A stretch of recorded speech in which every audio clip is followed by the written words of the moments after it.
বাংলাদেশের অন্তর্গত শালবাড়িয়ার বিখ্যাত ঠাকুরবাড়ির কনিষ্ঠ সন্তান সতীশচন্দ্রের জন্ম 1281 বঙ্গাব্দের ফাল্গুন মাসে এক শুক্রবারে। পারিবারিকভাবেই একটি আধ্যাত্মিক পরিমণ্ডলে তার বেড়ে ওঠা। এছাড়া অতিরিক্ত বৈরাগ্য প্রবণতা ছিল সতীশচন্দ্রের মধ্যে। যখন 7 থেকে 8 বছরের বালক মাত্র, তখন অন্য অনেকের সঙ্গে শ্রী রামকৃষ্ণ দর্শনে কলকাতায় এসেছিলেন। ঠাকুর শ্রী রামকৃষ্ণ নিজের গলার মালা খুলে বালকের গলায় পরিয়ে দেন, যেন চিহ্নিত করেন ভবিষ্যতের পরম ভক্তকে। ইংরেজি স্কুলে শিক্ষালাভ করেন সতীশচন্দ্র। বিভিন্ন পড়াশোনার মধ্য দিয়ে বিদ্যা রত্ন উপাধি লাভ করে শাস্ত্রজ্ঞ পণ্ডিত সমাজেও স্থান করে নেন। টোলে পড়াশোনা করতে যেতে হতো পাবনাতে। সেখানে স্কুলে যাতায়াতকারী একটি বালককে দেখে বড় ভালো লাগত। ছেলেটি দেখতে ভারী সুন্দর তো ছিলই, তাছাড়াও আরও কি যেন ছিল তার মধ্যে। বারবার চোখ পড়ত সতীশচন্দ্রের তার প্রতি। সতীশচন্দ্রের জন্মগত বিভাগী মন উপনয়নের পরে ব্রহ্মচর্যা পালনের সময় থেকেই উচ্চতর ভাবভূমিতে যায়।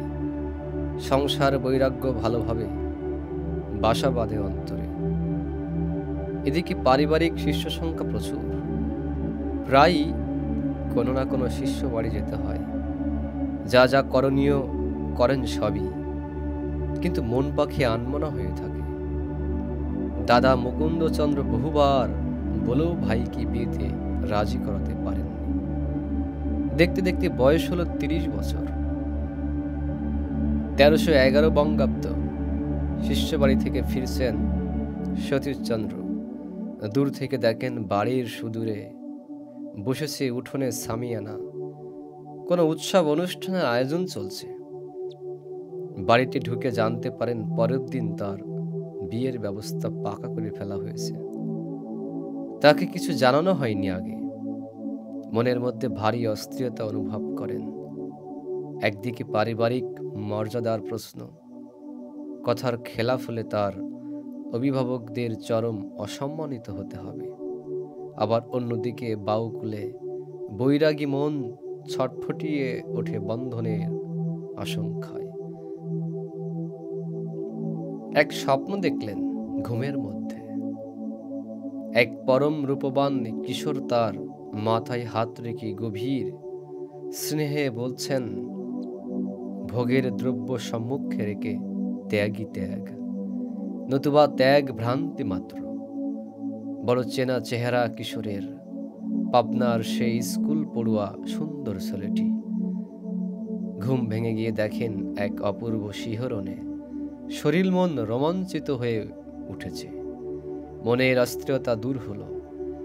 কেমন করে যেন মনের মধ্যে একটি ভাব ফুটে উঠল। কাশীপুরের মহানন্দা চৌধুরীর কনিষ্ঠা কন্যা ইন্দুবাসিনীর সঙ্গে সতীশচন্দ্রের বিবাহ হয়ে গেল। সাংসারিক জীবনে প্রবেশ করলেও মনের গভীরের সন্ন্যাসটি তাড়না করে ফিরতেন সতীশচন্দ্রকে। আপন পর বোধের সীমারেখা অন্য সংসারী মানুষের মতো সীমায়িত করতে পারেনি তাকে। সকলের মঙ্গল আকাঙ্ক্ষা এবং তদনুযায়ী কর্ম তার সহজাত ছিল। এ কারণে পারিবারিক শিষ্যমণ্ডলীর মধ্যে তার মান্যতা ছিল খুব বেশি। সকলেই তাকে চাইতেন। তিনিও বেশিরভাগ সময়ই এক জায়গা থেকে আরেক জায়গায় ঘুরে বেড়াতেন।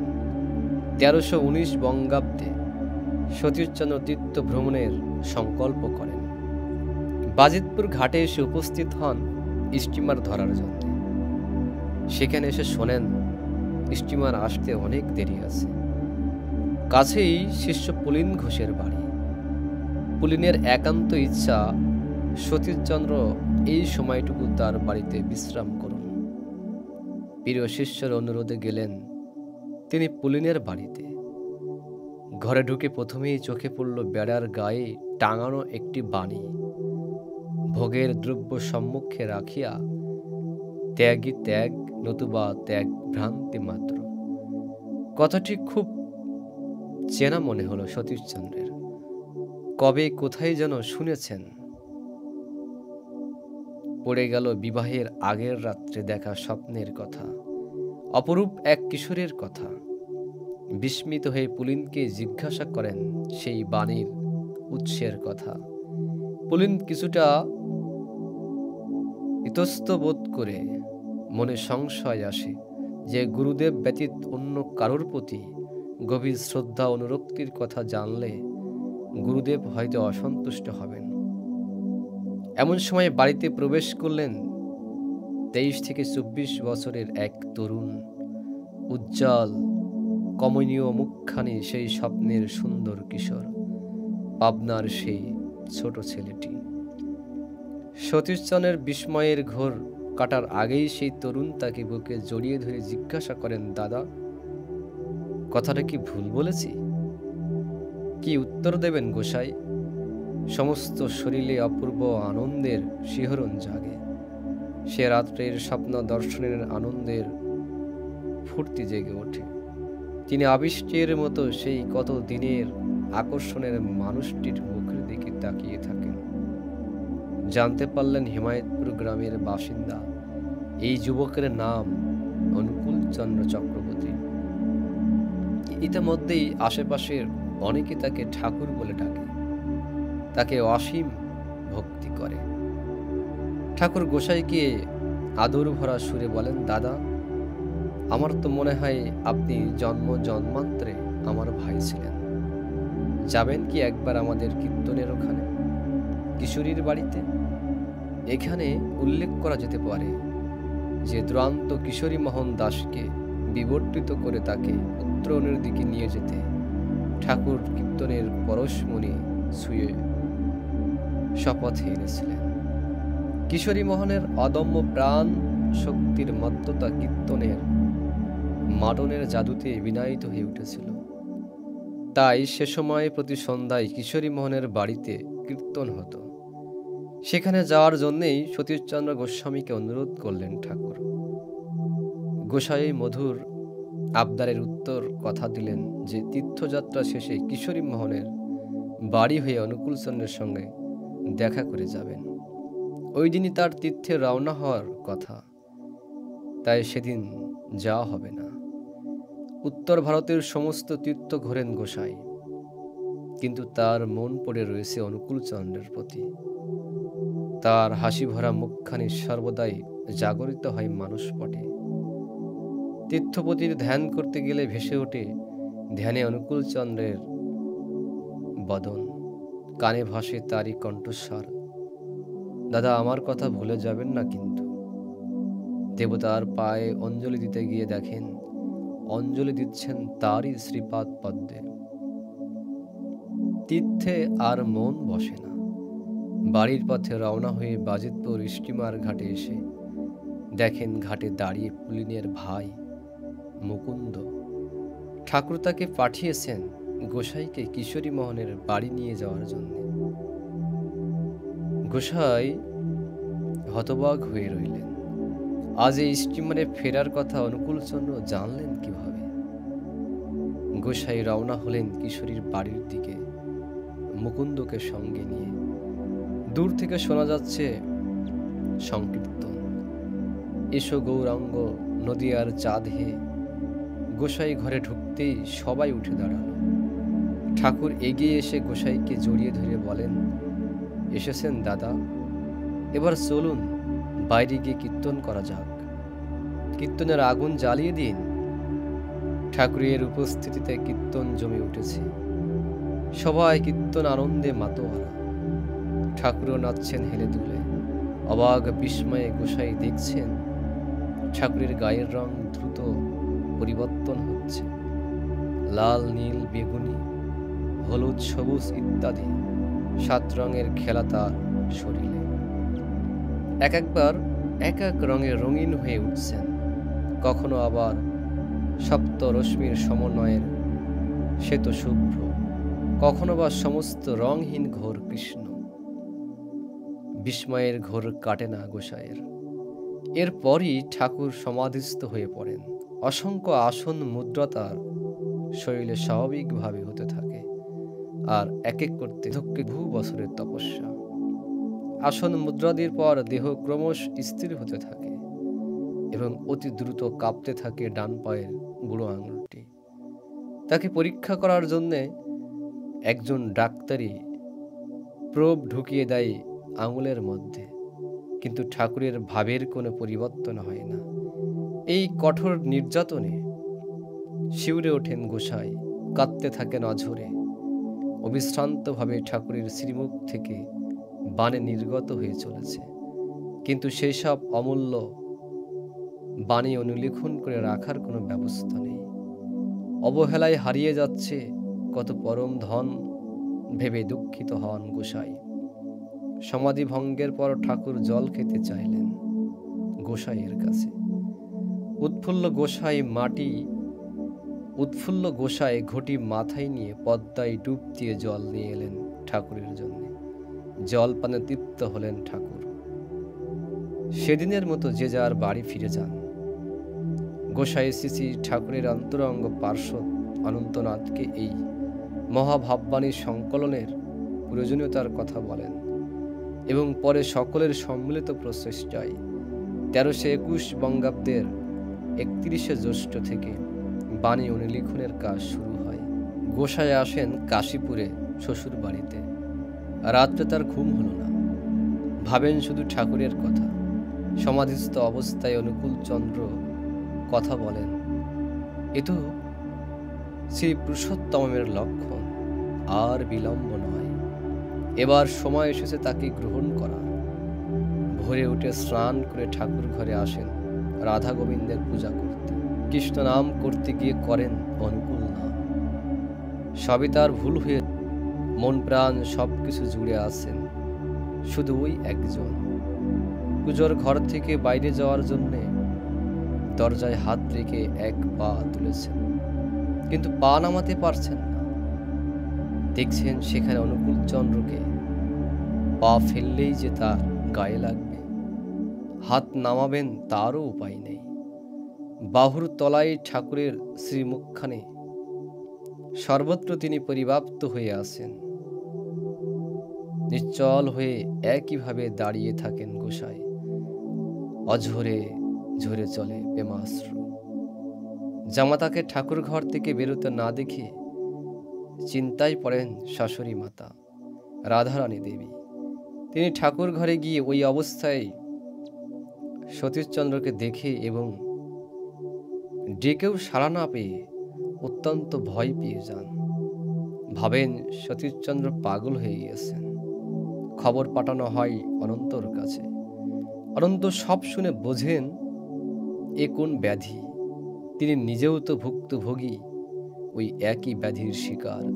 মহা আনন্দে অনন্ত ছুটে আসেন গোসাইয়ের কাছে, তাকে জড়িয়ে ধরে নাচতে থাকেন। গোসাইয়ের ঘোর ভাঙে, ভাবেন আর কোনো অন্তরাল নয়, প্রত্যক্ষভাবে চাই তাকে। মহারাজ অনন্ত গোসাইকে বাড়িতে নিজের রান্না হবিষণ্ণ দুভাগ করে নিয়ে একে অপরকে খাইয়ে দেন পরম আদরে। সন্ধ্যায় দুজনে এলেন ঠাকুর বাড়িতে। গোসাই জড়িয়ে ধরেন ঠাকুরের চরণ যুগল। ঠাকুর তাকে বুকে তুলে নিলেন। ইতিমধ্যে কিশোরী মোহন এসে পড়লেন সদলে জয়ঢাক সহ তুমুল কীর্তন করতে করতে। ঠাকুর যোগ দিলেন কীর্তনে অনন্ত মহারাজ ও গোসাইকে সঙ্গে নিয়ে। কীর্তন জমে উঠল। পরপর দুবার ঠাকুর সমাধিস্থ হলেন, তবে এদিন কোনো বাণী প্রকাশ হয়নি। কীর্তনের পর রসগোল্লা প্রসাদ পেলেন ভক্তরা। মহারাজ গোসাইও প্রসাদ নিলেন পাত্র থেকে। রাত্রে ঠাকুর গোসাইকে নিয়ে এলেন হিমায়তপুর নিজের বাড়িতে। শ্রী শ্রী জননী মাতা মনোমোহিনী সাদরে গ্রহণ করেন তার এই নতুন পুত্রটিকে। পাশাপাশি বসে আহার শেষ করেন ঠাকুর ও গোসাই।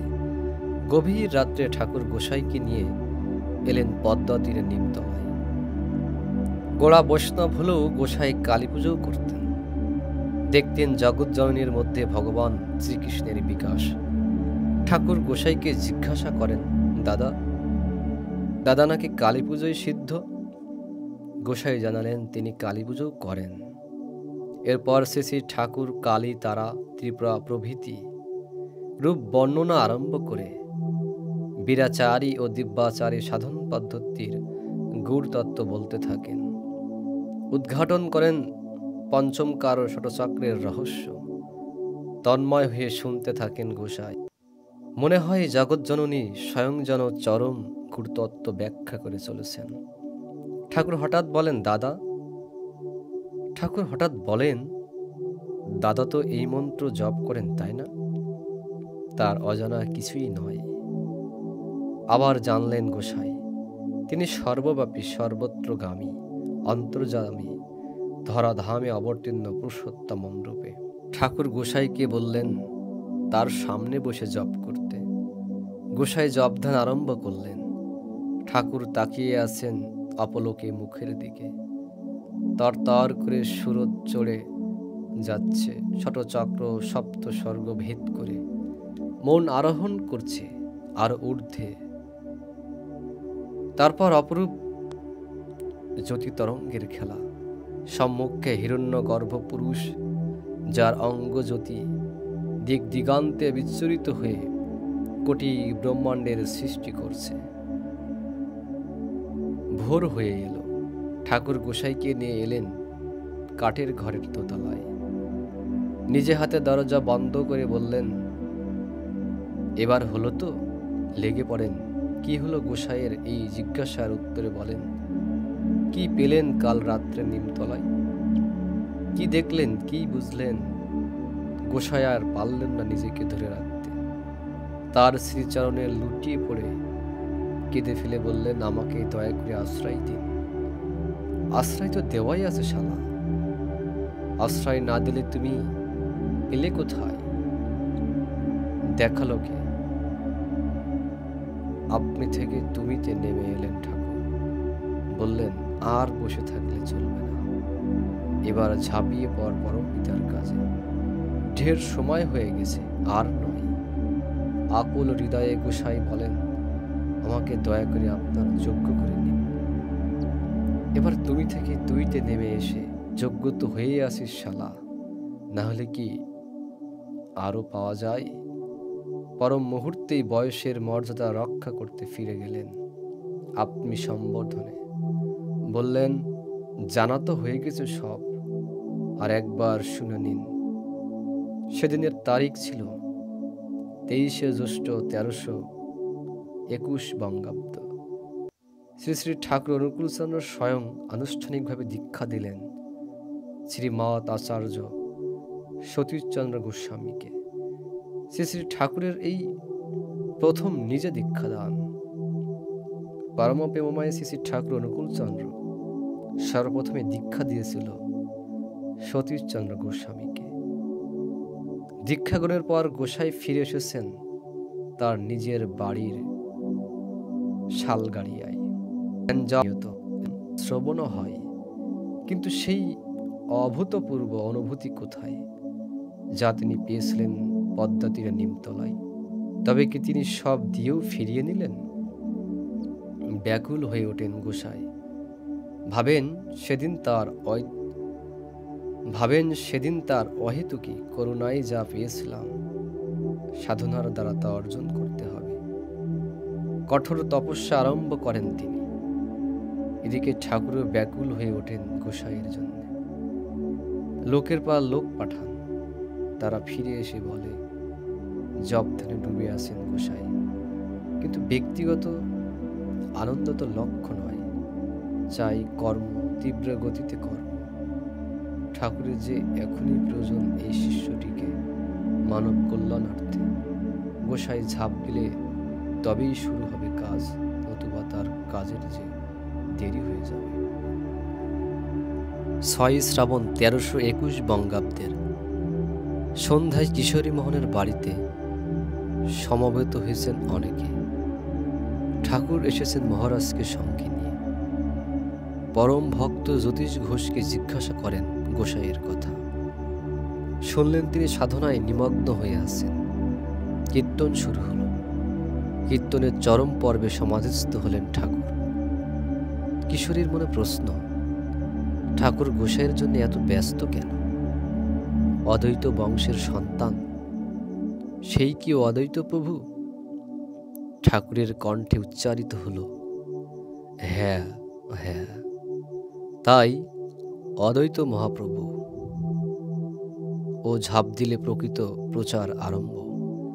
পরবর্তীকালে এই বিষয়ে ঠাকুরকে জিজ্ঞাসা করা হলে তিনি বলেন, সমাধিস্থ অবস্থায় তিনি যা বলেন তাতে তার কোনো স্বাধীনতা নেই, তাই সে কথার দায়িত্ব তিনি নিতে পারেন না। পরদিন ঠাকুর নিজেই গেলেন গোসাইয়ের বাড়ি।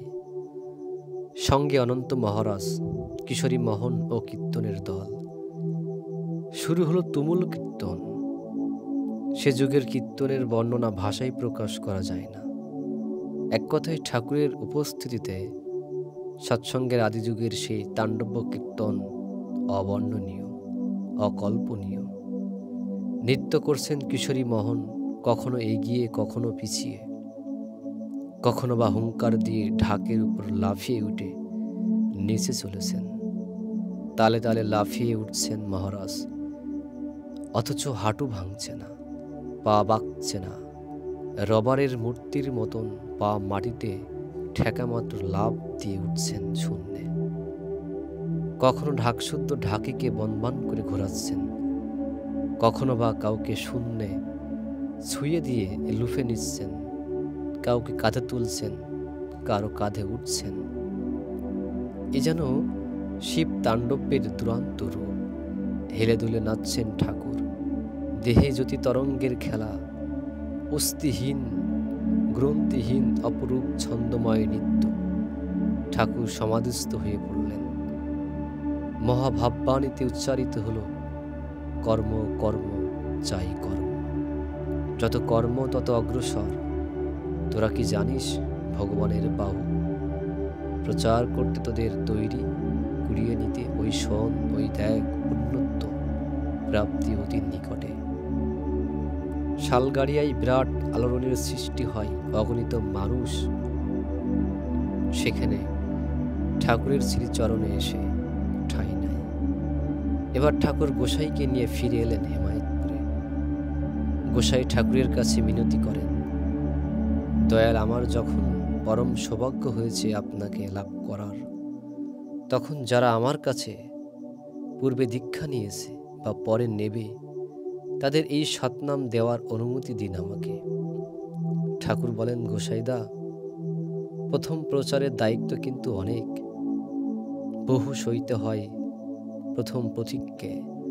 গোসাই বলেন, রোগ দারিদ্র যন্ত্রণা আজীবন এ মোর উপাসনা, তথাপি প্রসার তব আমার কামনা। শ্রী শ্রী ঠাকুর মহারাজ ও গোসাইয়ের দীক্ষা দেওয়ার অনুমতি আনিয়ে দিলেন আগ্রায় লিখে, কারণ সেখানে এই সৎনাম প্রথম প্রচারিত হয়। প্রচার আরম্ভ করেন গোসাই। এতদিন দীক্ষা দিতেন নিজে গুরু হয়ে, এখন দীক্ষা দেন গুরুর প্রতিনিধি হিসাবে তারই আদেশে। 1322 সাল গোসাই এসেছেন বারাদিতে। এখানে এসে কঠিন অসুখে পড়লেন। 42 দিন শয্যাশায়ী। খোকা ডাক্তার দেখে গিয়েছেন, কুষ্টিয়া থেকে বড় ডাক্তাররাও এসে দেখে যান। কুষ্টিয়া থেকে বড় ডাক্তাররাও এসে দেখে যান, কিন্তু কোনো আশার আলো পান না। হাত পা নাড়াবার ক্ষমতা নেই গোসাইয়ের। ঠাকুরকে খবর দেওয়া হলো। ঠাকুর মহারাজ ও কিশোরীকে সঙ্গে নিয়ে এলেন কুষ্টিয়ায়, সঙ্গে ঢাক ও বাদ্যযন্ত্র কীর্তনের দল। কিশোরীর কীর্তনের দল নিয়ে কীর্তন করতে করতে চললেন বারাদিতে। ঠাকুর ও মহারাজ যাবেন কিছু পরে। দূর থেকে শোনা যাচ্ছে ঢাকের শব্দ। ভয় পেলেন গোসাইয়ের পরিচর্যাকারীরা। ভাবলেন ঢাকের প্রচণ্ড শব্দে হয়তো রোগীর স্পন্দন বন্ধ হয়ে যাবে। কীর্তনের দল এসে পড়েছে। বাধা দিতে গেলেন কয়েকজন, কিন্তু বাধা মানবে কে? কিশোরী সদলে এসে পড়লেন। গোসাইয়ের ঘরের সামনে উঠোনে আরম্ভ হলো তুমুল কীর্তন। হঠাৎ অসুস্থ গোসাই এক লাফে দরজা ও বারান্দা পার হয়ে পড়লেন কীর্তনে। দুই হাতে দুটো ঢাক ধরে বাদক সহ ঘোরাতে থাকেন বন বন করে, কণ্ঠে তার ভীম গর্জন। সবাই ভাবল অসুখের বিকার, এবার পড়বেন আর প্রাণ হারাবেন। ঠাকুরও নেমেছেন কীর্তনের মহারাজকে নিয়ে। অনেকক্ষণ চলল সেই তাণ্ডব কীর্তন। গোসাই পড়লেনও না, মরলেনও না, ফিরে পেলেন তার সুস্থ শরীর। রোগের কোনো লক্ষণই তার নেই তখন তার শরীরে। 1324 সালের মাঘ মাস সন্ধ্যায় ভক্তবিন্দু সমবেত হয়েছেন কুষ্টিয়ার কলাবাগান আশ্রমে। গোসাই খিচুড়ি ভোগ রান্না করছেন। ঠাকুরকে ভোগ নিবেদনের পর প্রসাদ পাবেন ভক্তরা। কয়েকজন ভক্ত ধরে বসলেন গোসাইকে। ঠাকুর ভোগ চাক্ষুষ প্রত্যক্ষ করতে চান তারা। গোসাই বললেন, তোমরা যদি আমাকে কীর্তনে মাতাল করে দিতে পারো তবে তোমাদের মনোবাসনা পূর্ণ হবে। কীর্তন আরম্ভ হলো। গোসাই ভাবাবেশে কীর্তন করে চলেছেন, সঙ্গে ভক্তরা। এদিকে ঠাকুর হিমায়তপুরে ভক্ত পরিবেষ্টিত হয়ে বসেছিলেন। মাঘ মাসের শীত, রাত্রি তখন প্রায় 8টা। হঠাৎ ঠাকুর বললেন, কুষ্টিয়া যাব। বলা মাত্রই শুরু হলো যাত্রা। সঙ্গে কিশোরী মহারাজ, যদুপাল ও আরও কয়েকজন ভক্ত। দীর্ঘ 9 মাইল চড়া হেঁটে খেয়া নৌকায় দুটি নদী পেরিয়ে রাত 10টায় কলাবাগান আশ্রমে এসে পৌঁছলেন ঠাকুর। পাথরের থালায় ভোগ সাজিয়ে বসে আছেন সতীশচন্দ্র ঠাকুরের প্রতীক্ষায়। রাত বাড়ছে দেখে ভক্তরা অনেকেই খেতে বসে গেছেন। এমন সময় ঠাকুর এসেই বললেন, শিগগির খেতে দে, বড্ড খিদে পেয়েছে। হাত মুখ ধুয়ে ভোগে বসলেন তিনি। শ্রী শ্রী ঠাকুর বলতেন, কীর্তনের একটা শক্তি আছে, জোর করে মনকে উচ্চে নিয়ে যায়। কীর্তন দিয়েই ঠাকুর আরম্ভ করেন এবারের তার নরলীলা। কীর্তনের দল নিয়ে আচার্য সতীশচন্দ্র গোস্বামী নলডাঙ্গায় গিয়েছেন প্রচারে। কীর্তন চলছে প্রবল বেগে। নামের অনন্য সৃষ্টি হয়েছে ব্যাপক আলোড়ন। দলে দলে ধর্মপিপাসু মানুষের দলে সে দীক্ষা নিয়ে জীবন সার্থক করছেন। কাছেই ছিল পতিতাপল্লী।